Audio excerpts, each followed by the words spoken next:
तो समझते हैं कंसेप्ट ऑफ गायरोस्कोपिक कपल।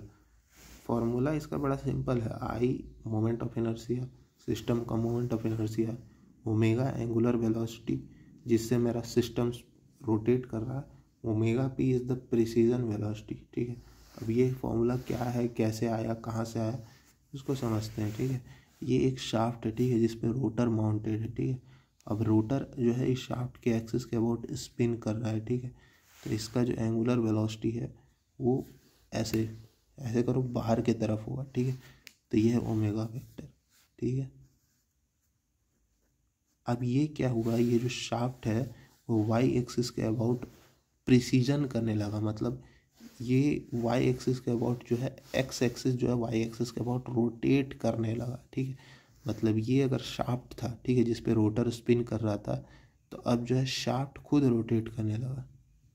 तो अब जो है रोटर जो है नया पोजीशन उसका ये हो जाएगा, कुछ डी बीटा एंगल ट्रेवल कर लिया, ये है ओमेगा वेक्टर। ठीक है, तो कितना चेंज हुआ वो हम लोग अगर देखना चाहें, शुरू में ओमेगा वेक्टर ऐसे था, फिर उसके बाद चूँकि शाफ्ट खुद रोटेट करने लगा, तो ये जो ओमेगा वेक्टर है बाहर की तरफ, ये पूरा एक्स जेड प्लेन में 360 डिग्री में मूव करने लगेगा। ठीक है, क्योंकि शाफ्ट प्रिसीजन कर रहा है ना, ये ऐसे मूव करने लगेगा ना, तो वही डी बीटा कुछ चेंज इन एंगल हुआ।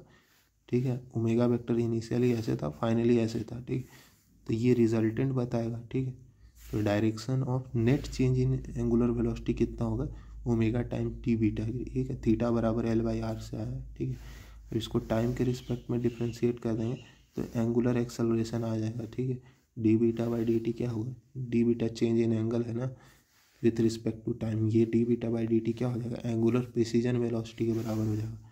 अब इसको आई से मल्टीप्लाई कर देंगे तो ये टॉर्क आ जाएगा। ठीक है, और ये टॉर्क जो होता है इसी को कहते हैं गायरोस्कोपिक टॉर्क। ठीक है, जिसका इफेक्ट जो है मेरा नेट चेंज के अपोजिट डायरेक्शन में देखने को मिलता है। ठीक, just like centripetal and centrifugal force. ठीक है, सेंट्रीफ्यूगल फोर्स क्या होता है, कोई बॉडी अगर सर्कुलर मोशन में कर रहा है तो उस सर्कुलर मोशन में लाने वाला फोर्स कौन रिस्पॉन्सिबल है, टेंशन फोर्स रिस्पॉन्सिबल है सर्कुलर मोशन के लिए।